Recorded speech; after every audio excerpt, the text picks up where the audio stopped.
po medyo talagang mabagal. Patungkol ito sa reklamo sa iba't ibang parte ng bansa na naiulat nga pong nai-hold, no, at pinatigil ang ng DSWD ang AIX payout. Secretary Rex Gatchalian assured us and promised that the DSWD will conduct payouts for validated list of qualified beneficiaries that need assistance. Madam Chair, karamihan po sa mga nasalanta ng bagyong Egay at iba pang kalamidad, no? Marami dito, mga sunog rin po. At alam po ng ating Crisis Intervention Division Chief niyan, Director Edwin Morata. At ang kadalasan dito ay mga indigent na nangangailangan talaga ng agarang tulong. Ang sinabi ni Secretary Gatchalian, just submit the list and the DSWD will pay them out. Nakapagsumiti na po ang mga LGUs ng listahan ng beneficiaries. Yung iba po ay na-validate na, pero hanggang ngayon karamihan pa rin po ay hindi na-pay out. Ano ba ang plano nyo po dito? Ilang beses na natin pinapollow up. Hindi ko alam kung bakit kailangan magmakaawa ang mga beneficiaryo na makatanggap ng tulong mula sa DSWD. Mandato naman ito ng DSWD na tulungan po ang in-crisis at mga nangangailangan. Mandato po ng DSWD na tumulong ng walang pili. Kaya nga po nating tinawag itong AIX, Assistance to Individuals in Crisis Situation. Similarly, Madam Chair, I have previously raised that there are LGUs which submitted lists of individuals needing assistance, but until now, the DSWD failed to validate the list. Nagbigay rin po ang DSWD ng deadline at nakapag-sumite naman po ang mga LGUs ng listahan ng kanilang mga beneficiaries. Kailan ho ba ito bibigyan ng ayuda mula sa AIX ang listahan ng qualified beneficiaries na naisumite naman sa inyo sa deadline na kayo mismo ang nag-set? Madam Chair, ako po ay kadalasan na tumutulong po sa ating mga mahirap nating kababayan. Nagbibigay po ako ng aking counterpart mismo dito, no? Personal ko ito. Hindi po ito mula sa DSWD, yung mga grocery packs, akin po yan, pagkain, pinapamerienda ko sila, pananghalian, vitamins, mga face mask. At gusto ko talagang tulungan sila yung mga naging biktima ng sunog, lindol, putok ng bulkan, buhawi, at iba pang disaster. At Madam Chair, napag-alaman ko lang po na pinagbabawalan po ng DSWD na banggitin po ang aking pangalan. May tanong lang po ako dito sa ating Regional Director, to Maria Angela Gupalan. Go ka pala, ma'am. Go ka rin pala. Ating field office. May tanong lang po ako sa inyo. Unang-una, totoo ba ito na bawal po banggitin ang aking pangalan, pero sa ibang politiko hindi po bawal? Nakakahiyang DSWD. Senator, you're under oath po, ha? You're under oath. Yes po. Akin po as Regional Director, wala naman pong explicit na instruction na pagbawalan. Pero po sa akin, dahil po kami po ay nagbibigay po ng ating programa, I think it's best not to mention. Otherwise, baka po kasi kami Ma'am, specific po. Pagsabihan. Specific po ang pagbabawal ng pangalan ko. Bawal banggitin ang pangalan. Sa totoo lang po, hindi nyo na kailangan banggitin ang pangalan ko. Pero sana naman, maging pantay naman kayo. Kung yung ibang pangalan pwedeng banggitin, bakit pangalan ko lang hindi pwedeng banggitin? Yan. Utos yan ni Ahas. Kung naalala na may explicit instruction. Kapal ng mukha mo. Parang yung sa inyo lang pong pangalan. Sigurado po kayo? How about sa Alaminos? Booking. Wala kayong inutusan sa Alaminos? Booking ka, madam. Empleyado nyo po sa DSWD sa Alaminos. Wala kayong inutusan doon? Hindi kayo nag-conduct ng briefing? Sinungaling ka. Director ka pa naman pala. Ma'am, hindi nyo kailangan banggitin yung pangalan ko. Hindi ko po kailangan. Correct. Hindi ko po kailangan yan. Pamulitika talaga itong DSWD. Sa kanila, tulong po ito mula sa gobyerno. Tulong po ito sa mga mahirap. Huwag lang po tayong maging selective, ma'am. Correct. Selective nga. Huwag nyo pumaluan ng politika. Sa totoo lang po. Ito pa ang pangalawa. Kapal ng Bakit mukha mo. bawal ako pumunta? Bakit yung ibang politiko hindi bawal pumunta? Yan. Tirahi mo nga ng tudo, Senator Go. Ay, tanong ko lang, bakit bawal ako pumunta? Bakit si Senator Amy, our chairperson, pwedeng pumunta? Pakisagot, you're under oath.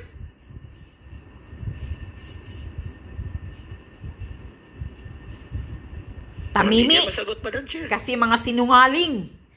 Pangatlong tanong ko, Tirahin Pera ng niyo ba tudo yan? yan. Pera nyo ba yan? pera ng taong bayan yan, ma'am. Kapal ng mukha Hindi niyo ninyo. po pera yan. Gigil talaga ako sa DSWD mga... Just be fair with us. Pinaglaban namin ang budget ninyo. Panahon pa ni dating Pangulong Duterte. Alam nyo, during the time of President Duterte, walang pinipili. Ang nagdala nun, si Secretary Rolly Bautista, isang dating sundalo. Mas maganda Walang pa yung pinipili po sundalong yun. magdala. Hindi naman kailangan banggitin ang pangalan namin. Pero wag nyo naman sanang ipagbawal na banggitin. Wag nyo naman sanang ipagkait na kung meron po akong gustong dalahin sa natulong sa kanila. Akin naman yun, ma'am. Personal ko naman yun. Tingnan nyo, personal pa. Personal ko po yung grocery pack. Personal ko po yung Jollibee. Kung gusto kong pakainin, gusto kong pasayahin ang mga kababayan natin sa panahon ng kanilang kalungkutan, mapasaya ko man lang sa kanila. Bakit nyo naman pong ipagkait sa kanila yan? Yan. Hindi nyo naman po pera yan, ma'am. Correct. Besides, sarili ko po ito, ma'am. Kung pupunta man po ako doon, akin po yun. Huwag nyo naman sanang ipagbawal. Ngayon, nandito ang inyong secretary. Insulto to Pwede the naman max. sigurong sagutin ng atin mahal na secretary yan. Bakit po ganon, sir, naging selective do tayo? At meron lang po ako isa-cite na isang instance. Halimbawa, dito sa isang lugar, Secretary Rex, sa Mindanao, merong due doon for payout na dapat nang ibigay sa kanila. Nung pumunta ka, naka-hold yun for how many months? Grabe, And then, totoo nung yan. pumunta ka, dinoble mo. Daming reklamo Dinoble na mo. ngayon. Dinagdagan mo, dinoble mo. Pwede pala yung ganun. Kasi ikaw yung pumunta. Gerald Santos City, sir. Senator, this was during the earthquake. Hindi po. Recently lang po ito. Meron pong due for payout na po doon, mga indigents, no? Senator, Maybe biktima po ito ng earthquake o disaster, due na po. So nagmakawa sila sa inyo, sir. Matagal na po itong validated list na ito for payment na po ito. Ngayon, nung pumunta ka, sige, release nyo na. Release nyo na. Nung pinarelease mo, dinoble mo pa. So, ibig sabihin, pag kayo ang pumunta, pwede nyo palang doblehin. Pag nagiging selective kayo, Secretary. Madam Chair. One more question. Hindi ba ito na nagagamit sa politika ninyo? Yan ang totoo. my politics. Senator, I'm not. One question. For the record. Are you running for the Senate? Senator, I'm not running for the Senate. In fact, yes, and in fact, I even wrote all the public polling firms Okay. to remove me Jesus, from the kapal list. ng mukha And mo. then, Okay, you communicated that so many times. okay, so Sipal ka don't be rin. selective. Alam ng publiko yan. Nakikinig ang publiko natin. Senator, Madam Chair, if I may respond. First of all, hindi ako pumunta ng General Santos this past couple of months. This year, if I can recall, pumunta ako sa General Santos na nag-earthquake ho sila. Region 12. 12 was, the last time was Last year. last year, late Yeah, last year. ho. last year. Yes, late last year, if I'm not mistaken. Yun pa nga yung September na mga Senator, listahan. Yun pa yung September na listahan. Ang tagal na, validated list na siya. Nagmamakaawa sa inyo from August, July, August, September, hanggang umabot na lang ng... Kailan kayo pumunta ng... Senator, kung pumunta ko ako doon right after the earthquake twice. Kailan nga po yun? Kailan ba yung earthquake? The earthquake was end of the year. Remember, lumapit sa iyo yung mga local officials, and then you ordered them to release the AX kasi lumapit sa iyo personal, di ba? Senator, So, kailangan bang lumapit sa iyo personal? No, Senator, let me just qualify ho. Lahat ho ng binigay niyo na list sa amin, we're vetting it one by one. And we've already given you assurance that we will release it all the list that you gave us.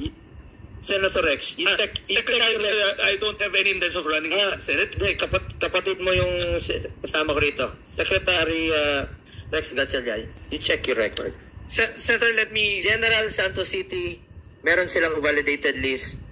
Napakatagal na nilang nag-antay. Ilang buwan silang nag-antay doon. Totoo yun. Daming nagreklamo na niyan eh. Okay, release. Doblehin mo. So, ibig sabihin, Senator, Madam Chair, if I may just clarify ano yung nirelease ko. Ang nirelease ko doon, emergency cash transfer. That's why the amount is bigger.